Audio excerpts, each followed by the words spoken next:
it's still December 14th. I have like about an hour. Not that this is gonna take an hour. Just an hour for my client, sorry. I tried meditating. I tried it for 10 minutes. I couldn't get in, but only because I was still stuck. I was still stuck with this, the dream and a couple of things. The dream of the horse. I'm entering the building on a horse at church. So I looked it up because I realized I don't think I looked it up. I don't think I looked it up back then because I was looking at my videos, and that's when I first started having dreams, and that's when it was more of the emotional connection that there was this connection of emotional connectedness in my dreams of what I was being presented versus the symbolism behind it. And so I was sitting, I haven't gone beyond that, so I don't know if I don't remember looking it up. I just remember just laughing, the feeling, and I just laughing. I'm like, why am I entering the church building on a horse? This is so funny. So I'm looking it up, and at first I looked up horse dreams, and so it says a horse dream symbol. Horses are symbolic of passion, drive, and desire for personal freedom. These dreams may indicate an underlying motivation that you have that will drive you towards success. I guess it's very common. But then there was another one that talked about like that I'm being manipulating or something like that. And I'm like, oh, that wasn't the feeling that I got in my dream. And then I thought about, well, then, it gives you options when you look up stuff. So there was this one that said biblical meaning of horses in dreams. I'm like, well, let me look at that because it was inside a church. And so then it said biblical horses symbolize war, power, and glory. They are referenced as symbols of force, strength, and the status of a king or country. When peace comes over a territory, the horses are put away. And so since so it's just interesting. Even the dreams about riding a horse symbolize being in a position of power or sexuality. And then but this is what the one that said, it can also mean that you have been manipulative or lacking integrity in your pursuit of success in life. I'm like, well, I know that's not true, right? I mean, clearly everything's out in the open.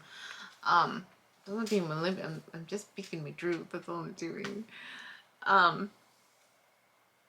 So anyways, I looked that up because I realized I hadn't looked it up. so then I started thinking, right, this whole purpose of like, I am the way, quote unquote, I am the way.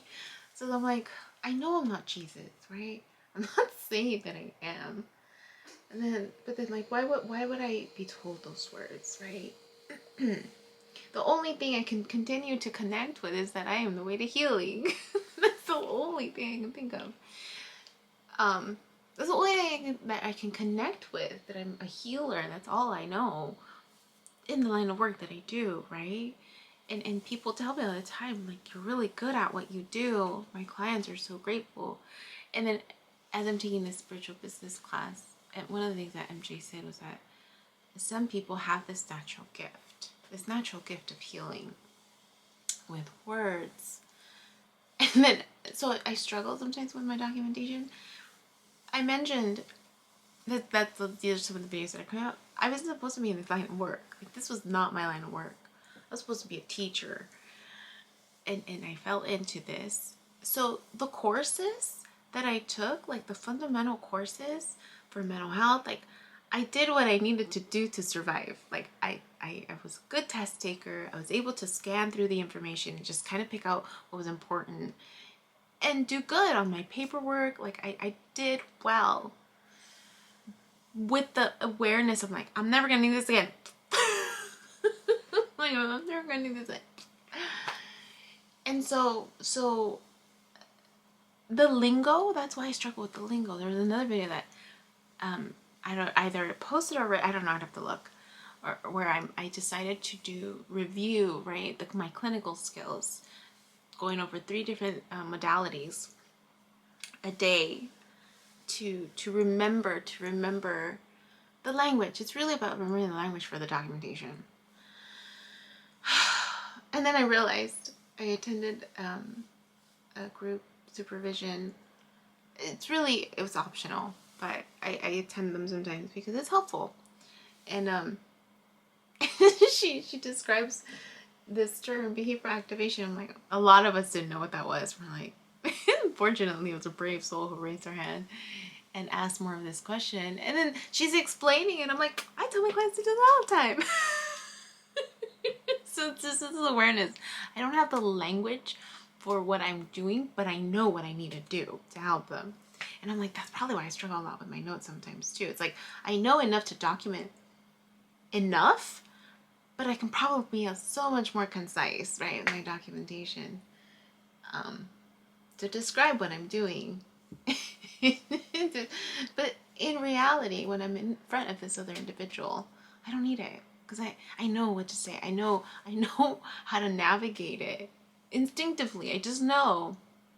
So anyways, that was funny. So the only thing I can attribute to my calling or in reflecting back on all the dreams and everything, it's just healing by being the living example, right, of this process, and hopefully, right, the with a little asterisk, right, subject to change, because I don't know the future in terms of what's, like, I know but I don't know at the same time. So anyways, anywho, I just wanted to look up the horse symbolism because I don't think I had. I also looked up the other thing that was weighing on me while I was trying to meditate, but I couldn't get into it because I was just thinking about it. Was that scene, that random scene in my dream, you know, it's all about like church and just hypocrisy. And that one scene in the middle of all of those scenes of the restroom, and then I'm squatting over the toilet. I'm on my period because I'm seeing the blood, right? And I'm cleaning myself. The toilet's not clogged. It's going through as I'm flushing it, but the toilet paper with the blood kind of stays on the outside of the bowl. And I'm like, that's weird. I'm like, but then I turn around and I see this woman. And there were these jeans that were hiding actually in the restroom. They were hiding in one of the cabinets thing over the toilet. You know, sometimes you have like the shelves. And it was in there, and I noticed it when I turned around. I noticed that first before I noticed her. And it was a pair of jeans, and it was blood. And the feeling that I got was, it was an abortion. It was hidden. She was trying to hide it, and she's squatting next to the toilet bowl in fear and shame. Like, I could feel her feelings of guilt, and then she takes this ownership of, like, these are mine, but there's shame and guilt, and there's just this knowing that I have. I'm like, oh, she had an abortion. And I'm just so, like, sad, really sad that she feels shame and guilt. So that's been sticking with me as I'm getting ready. And the realization, I'm just like, this is what happens. This is what happens with our choice of words, right? Or just when we don't shift our mindset, when we're just kind of rigid with looking at things in a certain way and not changing it, not realizing the impact that it can do, right? It's like once you're aware, like, you can't be unaware. And so it's like there's shame and guilt because of what she's been taught, right? Religiously, of what she's been taught religiously about life. And then I was just racking my head around. I'm just like, how can you... So this whole experience for me, right? I'm only speaking from personal experience. This whole experience for me about energy and emotions and life, really, that life is energy. Life is energy. But energy is all around us. Life is all around us. How can you kill something that it already exists? Like, it doesn't make sense to me. how if I'm now believing in past lives, if I'm now believing that energy exists all around us all the time, life exists all around us all the time, with or without this meat suit, right? Because this is just a meat suit. It's just a meat suit. You don't really kill life. You don't really kill life because it's always all around us. You know, and if we choose to look or entertain the idea that there's truth in this statement,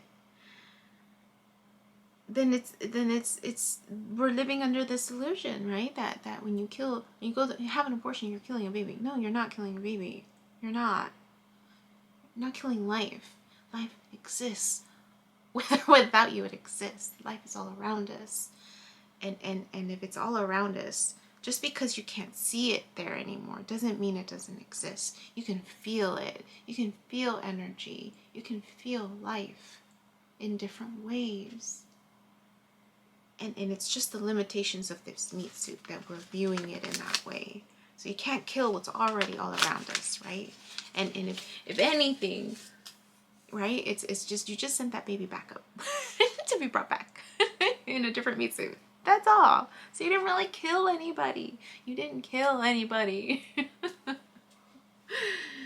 For whoever needs to hear this, you didn't kill anybody. You didn't. You can't kill what already exists. This is just a meat suit. This is just a, you know, over the years, it's had its limitations. For some people, it continues to be a limitation, but it's not a reflection of life. It's just a vehicle, one of many vehicles for life. That's all. That's all this is. That's all this is. I just want to share that, because that was weighing on me. I'm just like, it makes me so sad when I see the pain and the guilt and the shame that's put on other people for these choices that they made, these choices that were needing to be made because of their wounds, because of the wounds that were created or brought up, right? There's no shame in it. There's no guilt in it. If it occurred for a reason.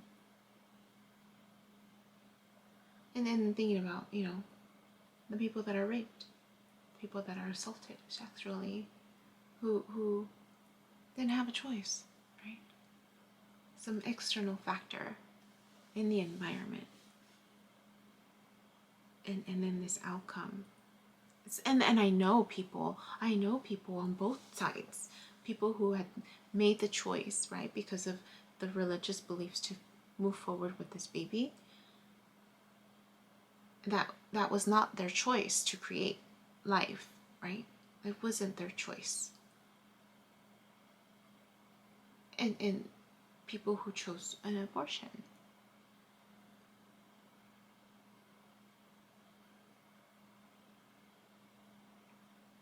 I've met people on all spectrums.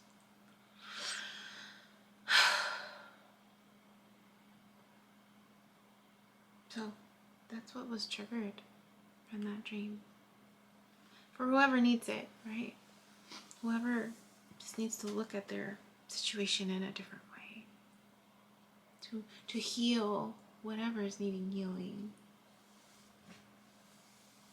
With the hopes that there's this realization that a lot of that stigma is society's constructs and rules, religious rules and beliefs that we just don't realize we fall into. And then once you realize that you have a choice, you can choose to look at your situation in a different way. And hopefully it's a way that's more healing so that you can continue to move forward and not allow that to hold you back.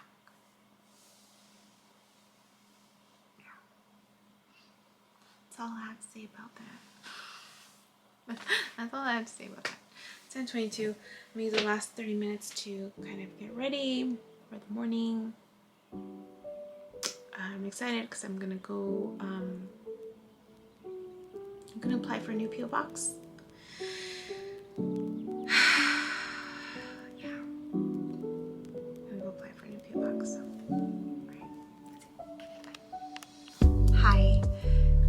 is Yubi, and in case you haven't figured it out, this footage is capturing my experience as I learn to navigate my personal spiritual awakening. I am learning that this experience is unique to each one of us, in whatever way we believe we are embracing living our truth. This just happens to be my journey. And despite me having a graduate degree and a license in clinical social work, this by no means is intended to replace any type of mental health advice. This is just me on a personal level, documenting my experience, shedding light on the truth that I am learning and discovering for myself, and really inviting you along for the ride. If by some magical chance you find this content to be helpful in any way, shape, or form, please click the like button, share the message, subscribe to my YouTube channel. I have an Instagram account, a personal one, and one specifically for this channel that you're more than welcome to check out. I'm an open book. I have also created t-shirt designs. I'm wearing my favorite one right now, which is the North Node design, but I have that and other things that you can look at inspired by this process and journey, and I have the link in the description box as well as in the about section of my YouTube channel. So you're more than welcome to check those items out. Any type of support is great. Again, if you find this content really helpful or meaningful, sometimes when we take that step and be vulnerable, with showing what's inside our hearts and what's really our truth, we realize that we're much more connected than what we thought we were. And so I hope that as I'm living this experience and that you find some type of truth for yourself, or find some type of ability to heal in some way just by relating, just by knowing that you're not alone. That really has been my goal with this process, not just being able to connect with others, but really for my own healing.